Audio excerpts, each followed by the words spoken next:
Assalamu alaikum wa rahmatullah. Someone wanted to refute my previous lecture about advising the leader publicly. He did not show himself. He just took paste, copy and paste, copy and paste, and that was his refutation. He did not appear himself. I don't know what I call this, or I should be calling this ignorance, hiding his ignorance. I don't know. But anyway, the title of this refutation was Refuting Dimashqiah for his claim that the Salaf allowed public advising. So they're refuting me for claiming that the Salaf had allowed public advising. The very title is a lie, because I have proved this. Number one, Abu Sa'id Al-Khudri in Sahih Muslim, hadith number 78. He approved the one who advised Marwan ibn Hakam publicly. I'm not going to mention the detail. I have mentioned it before. Amara ibn Ru'ayba, when he said, may Allah cause ugliness to these hands that are raised in supplication on Friday. Any other time is allowed. But especially for the one who gives the sermon, raising up his hand, or other people, the attendants as well. It is not allowed, and one of the companions, he criticized him for this, and he supplicated Allah against him publicly. That's in Sahih Muslim, hadith number 874. Awad ibn Samit, when he criticized Muawiyah for the matter of deal or selling, that Muawiyah said, I don't think there's anything wrong with it. So Awad ibn Samit, he said, I do not live in a place where Muawiyah is living. And the verdict should be like this, even if Muawiyah refused it. It is just like this, even if he humiliately disagreed. This hadith in Sahih Muslim, hadith number 1587. Uthman said, don't combine Hajj and Mit'ah in one go to Mecca. Let each be separately done. And go separately for Umrah and then go separately for Hajj. Then Ali said it publicly in front of everyone, including Uthman. He said, Labbaik Allahumma labbaik, Hajj and Mit'ah combined. Then Uthman said, are you trying to oppose me? He said, I was not supposed to be leaving what the Prophet ﷺ had made it as a sunnah for us, for the say of anyone else. Hadith in Bukhari, number 1563, sorry. Also Hadith Abdullah ibn Amr against Ambasa, when Ambasa wanted to take a part of the land from his land. Then Abdullah ibn Amr prepared himself to fight Ambasa, the brother of Muawiyah ibn Abi Sufyan. Muawiyah gave him a management to supervise a certain region. So what did they do? They quoted to us Sheikh Sale Al-Tawil that, look, Allah said to Musa and Harun, go to Fir'aun and speak to him soft words of advice. This is not the topic. This is not the topic. The topic is about saying it publicly. In fact, the ayah is so clear that Musa went to him publicly and spoke to him publicly, not secretly. It's very clear. It's very obvious. Okay? So the ayah is talking about the approach. The approach has nothing to do with the matter of public advice or secret advice. So they bring these things to you as, they make you think that, wow, mashallah, that's the evidence. Bismillah, mashallah. They did not do anything. Did we disagree that it should be given in a soft way? No, we didn't disagree. That's not our disagreement. Our disagreement is, do we do it publicly? And by the way, they are hiding that we say secretly is the original way of approach. This is much better. As Sheikh Albani said, he said, originally the advice should be given secretly. But doing it publicly when it's not possible, then this is allowed. It's permissible. Then he said, beautiful word, when the ruler disobey the Sharia of Allah publicly, then the advice to him should be given publicly. فإذا رأينا أن الإنكار علنا يزول به المنكر ويحصل به الخير فلننكر علنا. فإذا الحاكم خالف الشريعة علنا الإنكار عليه علنا لا مخالفة للشرع فيه. Are you going to say that Sheikh Albani is mubtada'? Look at Sheikh Ibn Uthaymeen. He said, if we find that giving the advice to the ruler publicly that goes for the favor of the nation, of the ummah, and we most likely realize or analyze that there's no expected fitna to take place, then let's advise the ruler publicly. Are you going to say that Sheikh Ibn Uthaymeen is also mubtada'? This is your problem. Your problem that you avoid these facts. And you let people think that this is a matter of consensus. Now they translated my word consensus to the word ittiba', following. I hope they did not do it deliberately. I hope. I hope they did not deceive people. No. What I was saying, you are deluding people, having them to think that this is a matter of ijma'. That means the whole ummah agreed on it. No. I repeat, it's not a matter of agreement. No. First, the Salaf disagree with you. Those are, I brought evidences. I brought evidences. So I did not make any lie when I referred the public advising to the Salaf. I did not make any lie. Prove me wrong. Now, look what they did. Then they came to this hadith da'if, that if you want to advise the ruler, you should not be, you should be taking his hand, speaking secretly to him. Either he accepted from you, or if he didn't, then you have done what you're supposed to be doing. They said, it is true that Ibn Hajar said it's weak, and Haythami, for example, but is this the only hadith? No, there's another hadith. Let's see what's that hadith. And that's in Sahih Muslim. People came to Usama bin Zayed, the beloved companion of Rasulullah sallallahu alaihi wasallam, the son of the beloved companion. They said to him, shouldn't you be entering to Uthman and give him some advice? Now, the brother said, Wayhakum. Wayhakum, that means yani, you are getting closer to the risk, either to the punishment of Allah or to the anger of Allah. Now, he didn't say Wayhakum. He said, do you think that I have to do that? Then I have to tell you what I'm... Wallahi, I entered to his assembly and I advised him. Now, this hadith has nothing to do with the public advising.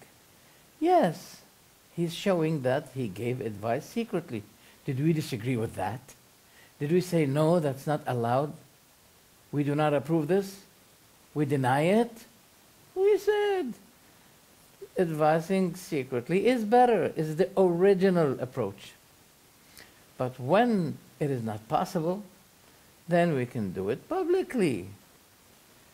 Following, I mean, it is limited also, conditioned to what? To the safety of the ummah, and no fatna will take place, etc., etc. Okay?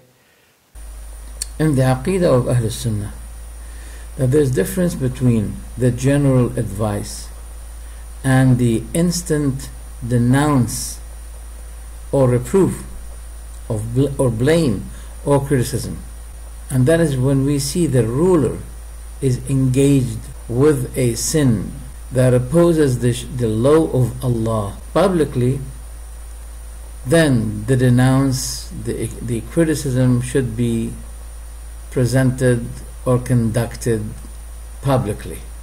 But in general, the advice should be given secretly. And this hadith of Usama ibn Zayd makes it so clear. They said to him, shouldn't you go to Uthman and advise him? This is in general about the policy, about things that are going on with the Ummah, with his administration in general. So the advice should be given secretly. But when the ruler is committing something that is against the law of Allah, okay, and he's doing it publicly, then you should denounce him publicly. And by this, all the evidences can be combined and agreed without any contradiction. And please don't say that it should be done in front of him, not behind him. No. These things go according to the benefit of the Ummah. And who said that? Sheikh Ibn Uthaymeen. When he was asked, is it allowed to speak in the absence of the ruler against him, he said this goes with the benefit of the nation, of the Muslim nation. If it achieves an interest for the whole Ummah, yes. Did he say it? Yes. Listen to it. نعم. وفيه الاكتفاء بإنكار المنكر بالقول ولو في غيبة من ينكر عليه ليتعظ من يسمعه فيحذر من وقوعه. نعم. فيحذر من وقوعه. هذا الكلام يا شيخ هل يشمل سواء كان هذا الإنسان حاكم أو محكوم، علما بأنكم شيخ أفتيتم بالسنة الماضية في الحرم لأن غيبة ولاة الأمور وغيبة العلماء لا تجوز في ذلك من المفسدة. نعم. لما في ذلك من المفسدة. أما إذا كان في مصلحة فالمصلحة متبعة، وتكون الغيبة هنا نصحا لا مجرد غيبة. So the dalil they brought has nothing to do with the case. Again, those people are weak. Those people are weak. So that's why the guy did not show himself as a person who refutes me. No. He just took copy and paste. But mashallah, they have good equipment, mashallah. I wish they worked for me, mashallah. They have good editing. And instant translation. Wallahi, if they use these potentials they have, mashallah, they'll be causing many people to become Muslims. But we see them active only when they have to trace the people of da'wah like me. Anyway, there's no problem. So this another now, and at another time they bring evidence which has nothing to do with the case. Finally, they have admitted to the hadith of Abu Sa'id al-Khudri, Ammar bin Ru'ayba. The man, he pasted a lecture from a person, I don't know him. He looks, mashallah, a good brother. May Allah bless him. The man said, as for these hadith, which indicate clearly that there is a public advice, so mashallah, alhamdulillah, so that means this person had proven himself to be the liar. First by his title, second by the admission, the confession of this man, who said, yes, as for the hadith in Sahih Muslim and Bukhari regarding Abu Sa'id al-Khudri, Ammar ibn Ru'ayba, Ubadah ibn al-Samit. Look what he said now. لما جاء في صلاة العيد وأراد مروان أن يبدأ بالخطبة قبل الصلاة، فصعد على المنبر فجذبه أبو سعيد وقال الصلاة، فجذبه مروان حتى صعد على المنبر وخطب.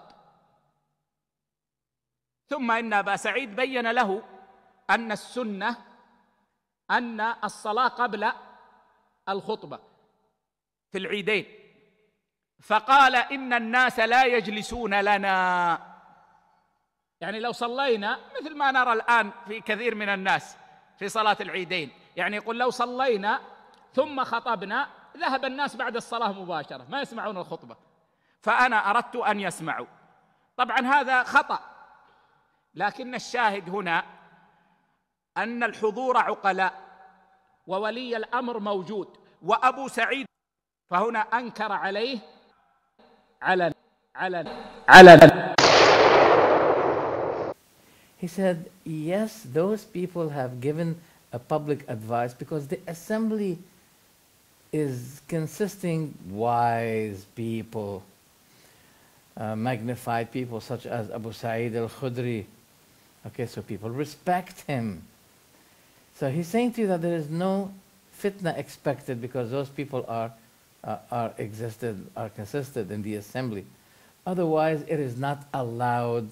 This reason given as a justification for the public denouncing is nonsense, because it means that we have no wise people, no smart people. So Ibn Baz is not a smart person.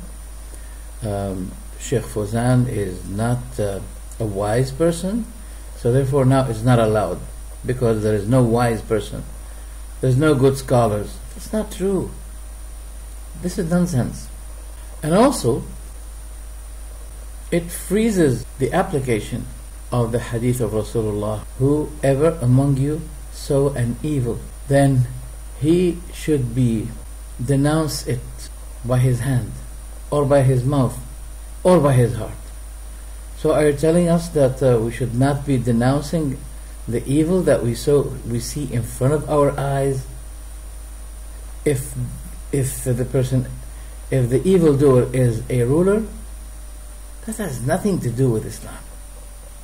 And what opposes this also is that Sheikh Ibn Uthaymeen said, yes, it is permissible to denounce the ruler behind his back when there is a benefit for the ummah. So this will be considered as a matter of advice. So mashallah. So now, after admitting that public advice have been given by the Salaf, you're bringing now special conditions. So you guys, you have to have some wise people when you give advice to the leader. Is that all? So what did you refute me then? What did you refute me? That video, in a matter of fact, is an evidence against themselves, against them. So please, don't fool people.